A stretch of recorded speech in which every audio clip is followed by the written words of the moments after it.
वक्रतुण्डं महाकाय सूर्यकोटिसमप्रभा निर्विघ्नं कुरु मे देव सर्वकार्येषु सर्वदा। आप सभी को भगवान श्री गणेश जी के जन्म दिवस गणेश चतुर्थी की अनेक शुभकामनाएं। आज ज्ञानियों में अग्रगण्य गणनाथ गणपति, दुखहर्ता सुखकर्ता, विघ्ननाशक भगवान श्री गणेश जी के जन्मदिन है। आज बड़े हर्ष और उल्लास के साथ समग्र भारतवर्ष में ये उत्सव मनाया जाता है। आज के दिन माता पार्वती स्नान के लिए जाने से पहले हल्दी की उपटन अपने शरीर में लगाए। थोड़ी देर में वो सूख गया तो उसको उतार रहे थे। उतारने के बाद वो जितने सारे उपटन अपने शरीर से निकाल कर इकट्ठा किए, उनके मन में एक कौतूहल जागृत हुआ और उन्होंने एक प्रतिमा के रूप देकर उसको जीवन्यास दिए। और जीवन्यास देने के बाद उस बालक को अपनी द्वारपाल बनाकर खुद स्नान के लिए गए और कह गए कोई भी पुरुष आए तो उसको अंदर आने मत देना। तो कुछ समय के बाद भगवान शंकर जी भी स्नान करके वापस आए तो माता पार्वती से मिलने के लिए अंदर जा रहे थे। तो लेकिन द्वारपाल बने माता पार्वती के मानस पुत्र गणेश जी ने उनको रोका। तो शंकर जी को और भी गुस्सा आया, इतने छोटा सा बालक उनको रोक रहा है।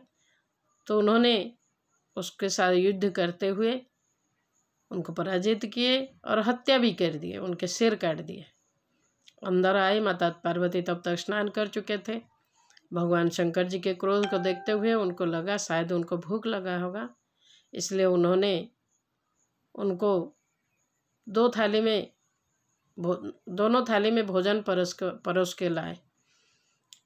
और भगवान शंकर जी आश्चर्यचकित हो गए कि पहले भगवान शंकर जी भोजन करते थे और उसी थाली में माता पार्वती, लेकिन आज 2 थाली कैसे और उनके साथ भोजन करने के लिए। तो उन्होंने जैसे ही पूछे 2 थाली किसके लिए, तो माता पार्वती ने कहा कि आपने देखा नहीं क्या, बाहर एक बालक था और आप अंदर भी कैसे आए, मैंने तो पूछना ही भूल गया। बोले मैंने, अच्छा वो बालक था, वो उदंड बालक, मैंने तो उसकी हत्या कर दिया।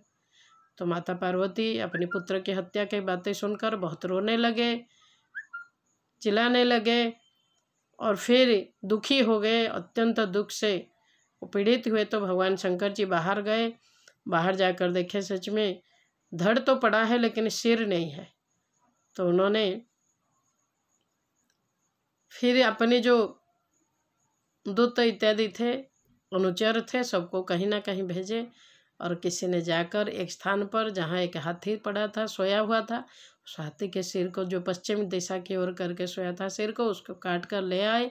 और उसी सिर को ही, क्योंकि कुछ भी सिर नहीं मिला, पहले जो मिला उसी सिर यानी हाथी का सिर था, उसको गणेश जी के धड़ में लगाया गया। उनको जीवन्यास भगवान शंकर ने दिए और ब्रह्मा विष्णु महेश ने मिलकर उनको अग्रगण्य, अग्रपूज्य और ज्ञानियों में भी अग्रगण्य करने के लिए सर्वज्ञानी के अधिकारी बना दिए।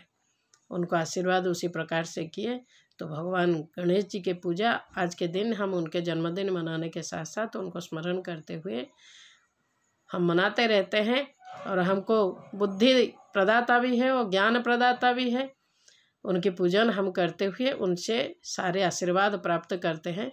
और उसके साथ और एक कथा है कि आज के दिन गणेश चतुर्थी के दिन ही भगवान व्यासदेव जी के निवेदन पर भगवान गणेश जी महाभारत की रचना करने के लिए मन बनाए और माने उनकी बात। लेकिन गणेश भगवान ने, व्यासदेव जी ने एक बात कहा कि मैं लिखूंगा, लेकिन आप बोलते जाना, कहीं भी आप रुक गए, मेरा कलम रुक गया तो वहीं से लिखन भी समाप्त हो जाएगा। तो व्यासदेव ने कहा कि प्रभु आप बहुत ज्ञानी हो, मैं तो सामान्य के ऋषि हूँ, मेरे पास आपके जैसा ज्ञान कहाँ आए। कहाँ से आएगा, कहाँ मैं इतना ये कर सकता हूँ। लेकिन एक बात मेरा निवेदन है, जब भी कोई आप लिखते समय मैं जो भी बोलूँ, आप उसकी सच्चाई, आप उसकी त्रुटियाँ परखते हुए उसको सही मायने में, सही दिशा में आपको लिखना पड़ेगा। और इसी प्रकार से बोलते हुए उन्होंने गणेश चतुर्थी के दिन से ही ये लेखनी कार्य शुरू हुआ। और व्यासदेव जी कुछ ऐसे बोलते बोलते बीच में कहीं क्लिष्ट एक श्लोक बोल देते थे, जिसको गणेश जी को थोड़ा समय लगता था उसकी त्रुटियां सुधारने में या उसको समझने में और समझाने में। फिर उसी बीच में व्यासदेव जी और भी श्लोक रचना करते गए मन ही मन। इसी प्रकार से महाभारत की रचना हुई और गणेश चतुर्थी के दिन ये रचना शुरू हुई तो अनंत चतुर्दशी के दिन समाप्त हुई। भगवान व्यास जी जैसे ही महाभारत पूरा हुआ, भगवान गणेश जी के पास आए, देखे वहाँ पर गणेश जी के ऊपर बहुत सारा मिट्टी धूल ये जम गया है, वो स्थाणु हो गए हैं। उसी प्रकार से तो उनको देखते ही उनके मन में आया कि अभी उनको स्नान करवानी चाहिए। तो इसीलिए ये जो महाभारत की रचना हुई थी, ये महाभारत की रचना भी बद्रीनाथ, हम सब जानते हैं, बद्री धाम से मात्र 3 किलोमीटर की दूरी पर माणा गांव नाम की एक स्थान है। और वहाँ उसी पर्वत पे एक गणेश गुफा और व्यासदेव जी की गुफा, और वहाँ पर ऐसे पत्थर भी रखा हुआ है जैसे हमको लगेगा ये सारे पत्थर कहीं ग्रंथ के रूप में एक के ऊपर एक रखा हुआ है। तो एक गुफा में भगवान गणेश जी, एक गुफा में भगवान वेदव्यास जी बैठकर वेदव्यास जी बोलते गए और भगवान गणेश जी लिखते गए। और ये सरस्वती नदी के जो उद्गम स्थान है माणा गांव, वहीं पर ही हुआ। और होने के बाद जैसे ये पूरा हुआ, अनंत चतुर्दशी के दिन भगवान वेदव्यास जी ले जाकर गणेश जी के शरीर में, जो इतने गर्म था उनका शरीर तप रहा था और उसके साथ ये जो धूल मिट्टी में जमा था, तो भगवान वेदव्यास जी ने ले जाकर उनको वहाँ उनकी डुबन लगवाए सरस्वती नदी में। फिर गणेश भगवान जी वहाँ से जो स्थूल रूप में, स्थाणु रूप में आ गए थे 10 दिन में, तो फिर पुनः उन्होंने जागृत हुए और उठे खड़े हुए।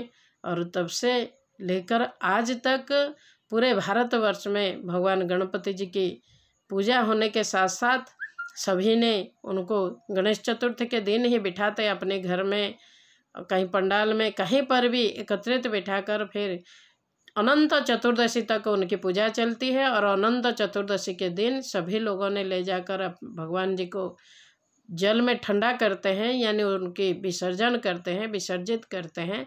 और उसी प्रकार से 10 दिन तक ये विघ्नहर्ता, सुख करता, दुख हरता, ज्ञानियों में अग्रगण्य भगवान, लंबोदर स्थूल शरीर युक्त भगवान श्री गणेश जी की पूजन होती है।